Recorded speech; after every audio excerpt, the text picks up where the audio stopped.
할렐루야. 네, 할렐루야. 네, 우리 주님을 찬양합니다. 여러분 오늘 읽으신 말씀은 누가복음 16장 14절에서 31절까지의 말씀입니다. 어제 저희가 함께 읽었던 나누었던 본문이 16장 13절까지인데요. 이 재물에 대한 것이었습니다. 예수님께서 재물에 대한 말씀을 하시고 불의한 재물로, 그러니까 이 세상 재물로, 그리고 지극히 작은 것으로 불의한 재물로 친구로 사귀고 지극히 작은 것에 충성할 때 하나님께서 큰 것으로 또한 맡기시고, 또한 불의의 재물로 친구를 사귀면 그 친구와 후에 영접을 하는 것을 예수님께서 말씀하셨습니다. 그리고 그 본문에 대한 마무리로서 두 주인을 섬길 수 없다. 이를 사랑하거나 저를 미워하거나 중히 여기거나 경히 여기거나. 그래서 하나님과 이 재물, 만문에 대해서 예수님께서 두 가지를 말씀하셨던 것을 우리가 어제 본문 아마 기억나실 겁니다. 이 본문에 대해서 그러니까 이 재물에 대해서 예수님 이야기를 쭉 하셨어요. 누군가는 들었겠죠. 들은 것에 대한 반응이 오늘 본문 시작 14절에 이렇게 적고 있습니다. 한번 14절 같이 읽어보도록 하겠습니다. 시작. 바리새인들은 돈을 아멘. 여러분, 바리새인들이 어떠한 사람들이냐? 율법을 잘 지킨다, 율법을 안다, 율법을 사랑한다. 여러분, 이 바리새인들은 제가 누누이 종종 말씀드리지만 평신도 율법 연구 집단입니다. 평신도였고요. 율법을 연구하던 하나의 무리 공동체 학파 클럽이었습니다. 그럼 평신도가 아니라 이 직분자들은 누구냐? 적어도 사두개인 정도는 돼야 돼요. 자, 근데 사두개인은 이미 끝이 났죠. 사두개인은 돈에 대해 말할 것도 없습니다. 여러분, 그들은 영을 부인했고, 복음서에서 사두개인은 영을 부인하고 천사와 부활도 부인했다라고 적고 있습니다. 굉장히 현세적이고 물질적이었어요, 사두개인들은. 그에 반해 바리새인들은 영도 인정하고 부활과 천사 다 인정합니다. 바리새인들은 그걸 다 인정을 하는 사람들이었어요. 자, 그런데 이 돈을 사랑하는 것에 있어서는 장사가 없다. 돈 앞에서는 장사가 없는 거예요. 예수님이 재물에 대해서 말씀하실 때 바리새인들이 재물에 대해서 듣고 나서는 14절 참 흥미롭게 이것을 듣고 비웃었다. 근데 그 왜 비웃냐? 바리새인들은 돈을 좋아하는 자들이다. 여러분, 바리새인들은 돈을 좋아하는 자들이기 때문에 말씀을 들을 때 그 말씀을 듣지 못하고 비웃음으로 말씀을 대하고 비웃음으로 응답하는 것을 볼 수 있습니다. 여러분, 어떠세요? 하나님의 말씀이 나도 주님 음성 한번 들어보고 싶다. 주님 음성 한번 들어보고 싶다. 주님 말씀하시면 좋겠다. 주님 말씀해 주시죠. 감동해 주십니다. 그런데요, 어떤 면에서는 감동하시는데 우리가 못 들을 때가 많아요. 제가 아시겠지만 이렇게 기도하고 기도를 섬기는 경우가 있죠. 송구영신 예배 때나 등등. 제가 이 기도를 받기도 하고 많이 받기도 하고 기도를 섬기면서 제가 한 가지 중요한 것을 깨달은 게 있어요. 그게 뭐냐면요, 나한테 좋은 것은 내가 잘 듣고 제가 싫은 건 안 듣더라고요. 그러니까 누군가 저한테 기도를 해주시면은 이런 기도를 주님, 이런 복을 이렇게 나를 축복하시다니, 이런 복을 나한테 이런 은혜를 주시다니, 막 아멘 아멘 막 울어요. 근데 제가 듣기 싫은 말은요, 까먹고 안 듣고 또 싫어. 이게 진짜 주님 음성인가? 저 사람 나한테 약간 악감정 있는 거 아니야? 농담이 아니라 진짜 그런 마음이 들 때도 있는 거예요. 제 스스로도 그렇습니다. 주님이 주신다 하면은 새벽 예배 끝나고 기도할 때도 아멘, 주님 감사합니다. 근데 주님이 뭐 하라, 다시 한번 기도해. 내가 주님에서 더 정확히 듣기를 원합니다. 주님, 너가 헌신하라. 이게 내 생각인가? 주님 주신 마음인가? 헷갈리는데요. 주님, 더 기도해보고 막. 여러분 어떠세요? 또 저만 그럽니까? 저는 그래요. 여러분, 하나님은 말씀하시길 원하시고 우리의 귀를 여시길 원하시고 우리 위해 주님의 마음과 계시와 주님의 사랑과 주님의 성품과 주님의 희생을 나타내 주시길 원하시는데, 그리고 그 나타내시는 것이 우리에게 은혜를 주시지만 그 은혜로 인도하는 과정 가운데서 우리가 희생하고 또한 섬기고 낮아지고 겸손해지고 그리고 주님을 닮고 예수님의 믿음을 얻고 이러한 길로 성령께서 막 인도해 가시는데, 나한테 조금 불리한 것, 내가 싫은 것, 내가 들을 수 없는 것, 들으려고 노력하면 들을 수 있겠지만 사실 듣지 아니하려고 하고요, 우리 스스로도. 그리고 듣는다 하더라도 마음으로 새기진 않습니다. 여러분, 바리새인들이 예수님이 재물에 대한 말씀을 하신 건 이거 상당히 중요한 말씀이거든요. 하나님과 재물을 두 가지를 놓고 딱 얘기하는데, 본인 조상들 많은 우상 숭배로 넘어지고 북이스라엘 남유다가 심판받은 그 역사의 바리새인들이 율법 연구 집단이니까 역사를 그냥 줄줄줄줄줄줄 꿰고 있고 그냥 막 쫙 이야기하고 읊을 수 있는 사람들이 바리새인들이었어요. 근데 만몬이라는 이 재물이라는 얘기를 딱 하시는 순간 그게 와닿지 않는 거예요. 왜냐? 그 안에 그 영이, 그 마음이, 그 중심이 돈을 사랑하기 때문입니다. 여러분, 우리가 주님을 사랑하는 마음에 있어서 다른 것들을 허용하고 용납하면요, 문제가 생기는 것이 바로 여기 나오는 것 그대로 주님의 음성과 주님의 말씀을 들을 수 없게 돼요. 그런데 이 주님을 사랑하다 보면 잘 못 듣고 혹은 내 마음에 와닿지 않을지라도 한 번 듣고 두 번 듣고 주님의 말씀을 더 듣고 순종하는 마음으로 주님의 말씀과 주님의 감동을 구하면서 나가다 보면요, 이 주님이 아닌 것들을 사랑하는 마음을 주님이 조명해 주시고 성령께서 조명해 주시고 비춰 주시고 깨닫게 해 주시고 가르쳐 주십니다. 여러분, 이게 놀라운 은혜예요. 놀라운 은혜. 저는 딱 생각나는 것들이 몇 가지가 있는데 그중 대표적인 게 하나가 이 책이에요. 책을 사랑하는 마음. 예전에, 그리고 그것이 성령 안에서 다뤄지지 않고 어떤 저의 어떤 마음의 동기에 있어서 선한 동기가 아니었던 것들을 주님이 조명해 주십니다. 언제 조명해 주시냐? 기도하는 시간 가운데, 말씀을 듣는 시간 가운데 조명해 주시는 거예요. 제가 몇 번 말씀드렸습니다. 제가 책을 좋아했던 이전의 동기 중에 하나가, 여러 동기가 있었지만 열정도 있고 뭐 호기심도 있고 뭐 늘 흥미로운 것도 있지만 이 열등감, 성령 안에서 다뤄져야 하는데 그런 것들로 채우려고 하는 그런 마음들 주님이 비춰주시고 조명해 주시는 거예요. 그래서 제가 책이 내가 자꾸 이게 우상처럼 가는 것 같다, 주님이 기뻐하시지 않아서 읽지 않은 적도 있다라고 제가 한번 제가 제 이야기를 나눈 적이 있습니다.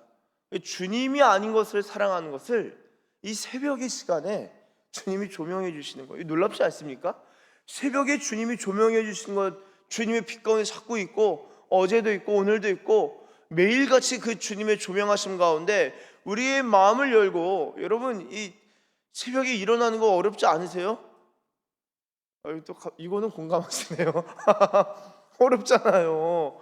이게 잘 일어나다가도 조금 늦게 자면 힘들고 피곤할 수 있잖아요. 예배 끝나고도 피곤할 수 있고, 예배 끝나고 살짝 잠드는 그 꿀맛, 아세요? 그 꿀맛 10분, 길게 한 30분 정도 살짝 이게 몽롱하게 눈알이 왔다 갔다 하다가 이제 가야 된다고 깨는.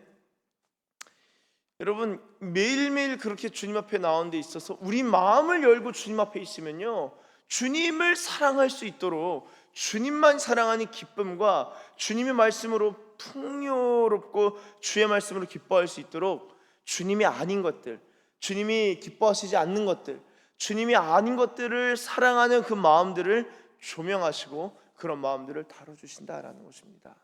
바리새인들은 돈을 사랑하는 마음이 있었기 때문에 재물에 대해서 주님 말씀하셨을 때 들을 수가 없었던 것이었습니다. 그래서 여러분, 그 이후에 예수님께서 이 비교하시는 것을 좀 보실 필요가 있어요. 14절에 이 모든 것을 듣고 비웃건을 예수님이 뭐라 말씀하시냐? 15절, 너희는 사람 앞에서 스스로 옳다 하는 자들이나, 이게 뭐냐면 율법의 기준을 가지고 스스로 옳다 여김 받는 거예요. 그러니까 율법 자체가 나쁜 게 아닙니다. 율법으로 자신의 옳음을 증명하는 것이 율법주의인 거예요. 이 기준에 따라 내가 옳다 그르다, 내가 잘한다 못한다, 이 사람의 기준을 갖고 자꾸 대하는 것입니다. 율법주의요 다. 스스로 옳다 하는 자들이나 너희 마음을 하나님께서 아시나니, 어떤 마음을 아십니까? 주님이 돈을 좋아하는 마음인 거예요. 사람 중에 높임을 받는 그것은 하나님 앞에 미움을 받는 것이니라. 여러분, 제가 이 새벽에 놀라운 은혜를 한 가지 알려드릴게요. 누가 우리를 칭찬하면요, 칭찬에도 좀 강해질 필요가 있습니다. 자꾸 이게 대수롭지 않게 여기는, 새벽 정도 나와서 기도한다 그러면 인생에 칭찬받을 일이 자꾸 생겨요. 그렇죠? 기도하고 주님 사랑하면요, 주님이 높여주시고, 주님이 은혜를 주시고, 주님이 놀라운 복들을 베풀어 주십니다. 아멘이십니까? 아멘. 네, 은혜들을 주셔요. 일상적인 복이 임합니다. 실제적으로 그래요. 주님이 풀어주시는 부분들이 있어요. 네, 할렐루야. 자, 그런데 칭찬받을 때도 칭찬에 강해지고 비난에도 강해지고, 비난에도 조금 누가 싫은 소리 하면 막 마음이 힘들어서 괴로워서 그럴 필요 없고, 저 사람이 부족하든가 내가 마음이 너무 약하구나. 칭찬을 들을 때도 하나님께서 나를 존귀케 여기사 칭찬도 받게 하시네. 그런데 원래 각자 수준 알잖아요. 각자가 우리가 얼마나 아무것도 아닌지. 그래서 여러분, 어떤 한 기독교 작가는요, 겸손한 사람은 철저하게 현실주의자다 그랬어요. 현실주의인 사람들은 철저하게 겸손할 수밖에 없다. 자기 주제를 알잖아요. 그러니까 칭찬받을 때 주님이 하셨습니다. 새벽이지만 따라해 주시면 감사하겠습니다. 주님이 하셨습니다. 하나님께 너무 감사하네요. 네, 다 한번 따라해 주시면 감사하겠습니다. 하나님께 너무 감사하네요. 네, 주님이 이렇게 칭찬 듣게 해주신 거예요. 그래서 그 순간 주님을 찬양하는 것도 그런 순간순간 그런 것들이 다 영성이에요. 좋죠. 너무 감사하죠. 그때 주님을 찬양하고 주님을 높여드리는 거예요. 그래서 사람 앞에서 높임을 받을 때 그거를 주님께로 올려드리는 거예요. 그럼 높아질 일이 크게 없습니다. 순간 나를 인식하는 것을 넘어서서 하나님을 높여드리니까요. 그래서 하나님 앞에 미움받는 것이 아니라 사람 앞에 높임받는데도 주님이 더 높아지시는 거예요. 여러분, 이게 스스로 옳다 여기는 것이 아니라 주님이 나를 옳게 여기시고, 주님이 나를 영화롭게 하시고, 주님이 나에게 은혜를 베푸시는 분이시라는 것을 인식하는 삶인 것이죠. 자, 이어지는 말씀도 마찬가지입니다. 높음과 낮음, 스스로 옳다는 것과 하나님께서 옳다는 것과 관련해서 16절에 율법과 선지자는 유한의 때까지고 그로부터는 하나님 나라의 복음이 전파돼서 사람마다 그리로 침입하느니라. 자, 무슨 말입니까? 이 하나님께로 나아가는 것이, 율법과 선지자는 이미 끝났고 이제는 하나님 나라의 복음을 가지고 복음을 통하여서 하나님께로 나가고 하나님 나라로 들어간다. 침입이라는 것은 상당히 이 어조가 강하죠. 하나님 나라의 복음으로만 사실 침입할 수 있는 것이죠. 예수님 이후로는. 자, 그런데 여러분, 이것에 대한 사람들의 오해가 있을까봐 예수님도 말씀하시는 것 같아요. 뭐라 말씀하시냐? 하나님 나라의 복음으로 침입하는데 그렇다면 율법이 폐해지는 거냐? 아니다. 율법의 한 획이 떨어짐보다 천지가 없어짐이 쉬우리라. 그러면서 율법의 내용 중에 하나인 이 자기 안에 버리고 다른 데 장가드는 것, 간음하는 것 맞다. 이 간음에 대한 율법의 이 선언을 여전히 예수님께서 수용하시고 그대로 말씀하시는 것을 볼 수 있습니다. 여러분, 이것이 율법과 하나님 나라 복음인데요. 이어지는 이야기가 바로 우리가 잘 알고 있는 이 나사로 이야기입니다. 이 부자와 그리고 거지 나사로의 이야기인데요. 여러분, 이것도 단순해요.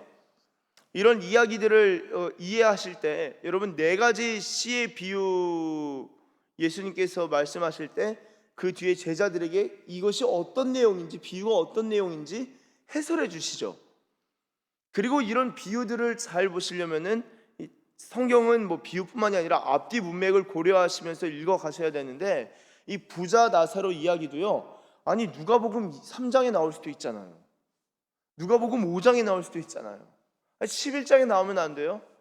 왜 이 16장에 나와 있을까요? 왜 이 부분에 담겨져 있을까요? 하나님의 어떠한 섭리가 있을까요? 비유를 이해하기 위해서는요, 그 앞뒤 문맥을 고려할 필요가 있는데, 그 앞의 내용이 계속적으로 나왔던 것이 무엇입니까? 가장 가까운 것은 하나님 나라의 복음으로 들어가는 것이고요, 그 앞선 내용은 이 재물과 이 돈에 대한 내용이었습니다. 여러분, 부자는요 일단은 호화롭고 사치스러운 인물이었습니다. 이 땅에서 살 때에. 거지 나사로는요, 자 보세요, 21절에 부자의 상에서 떨어지는 것으로 배불리려 하며 심지어 개들이 와서 그 헌대를 핥더라 라고 적고 있습니다.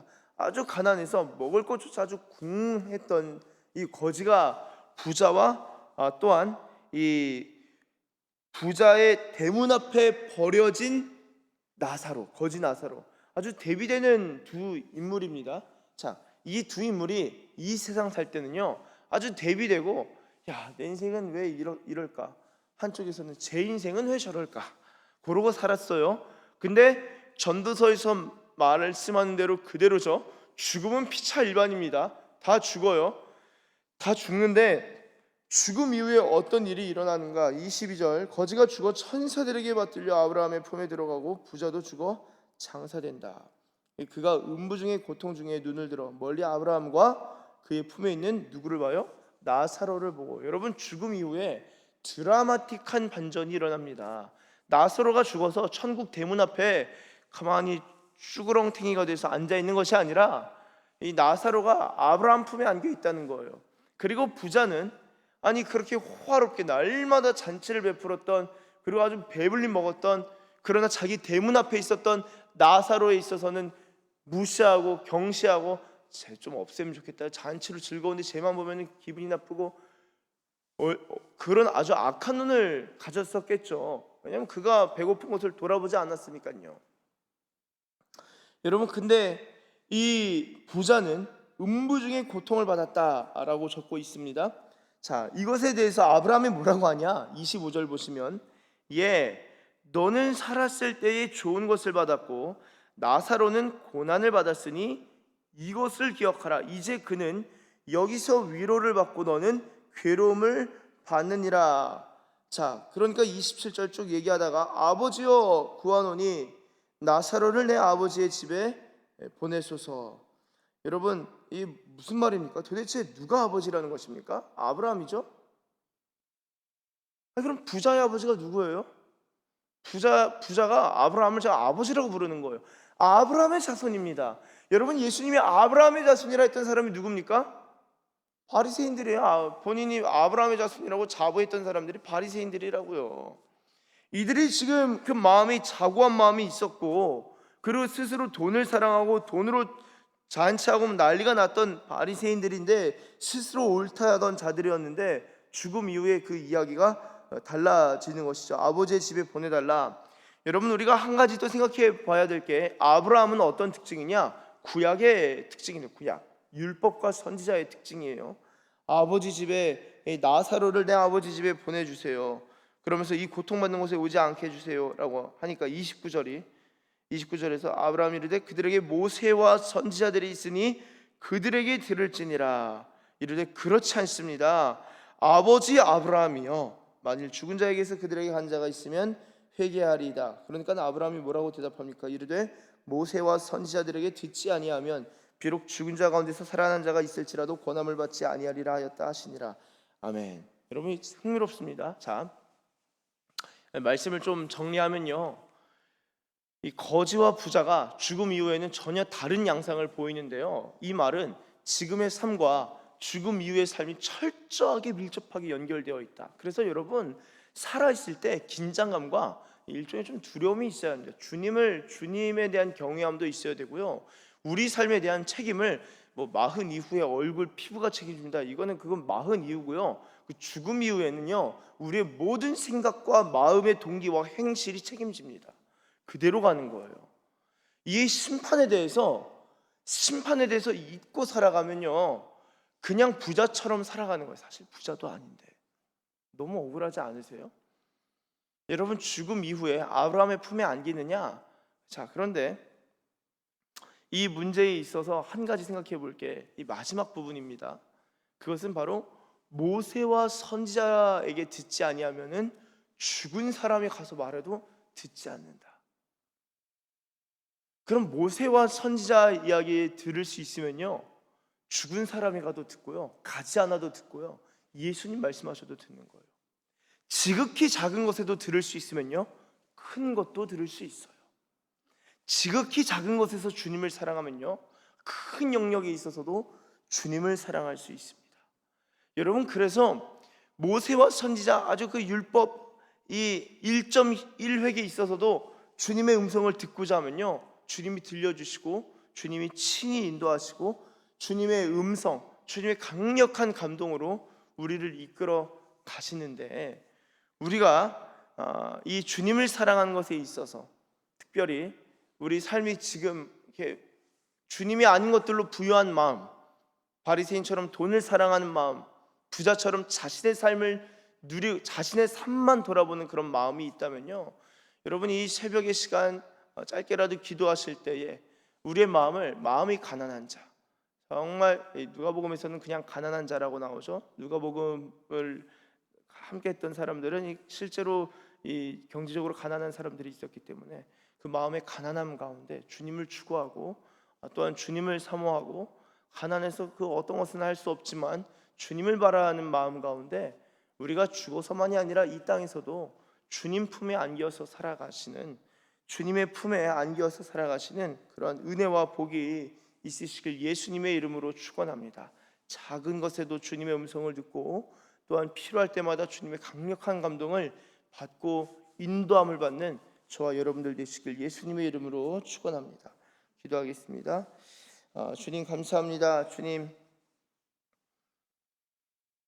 우리의 마음이 살찌워진 마음이라면 주님, 성령 하나님 조명하여 주시고 가르쳐 주시고 깨닫게 하여 주셔서 우리의 마음이 돈을 사랑하는 마음이 아니라 부자처럼 자신의 삶만을, 자신의 것만을 지키고 누리는 자가 아니라 그러한 마음들을 내어버리고 주님을 바라고 주님을 사랑하고 작은 음성에 귀를 기울이고 또한 주님의 감동에 순종할 수 있는 하나님의 사람들 되게 하여 주시옵소서. 그리하여 이 땅 살아갈 때에 하나님의 인도하심을 따라 살아갈 뿐만 아니라 하나님, 우리의 생명이 다한 이후에도 주님의 품 안에서 하나님의 품 안에서 하나님 안식할 뿐만 아니라 주님을 누리고 주님을 즐거워하는 그러한 영원함으로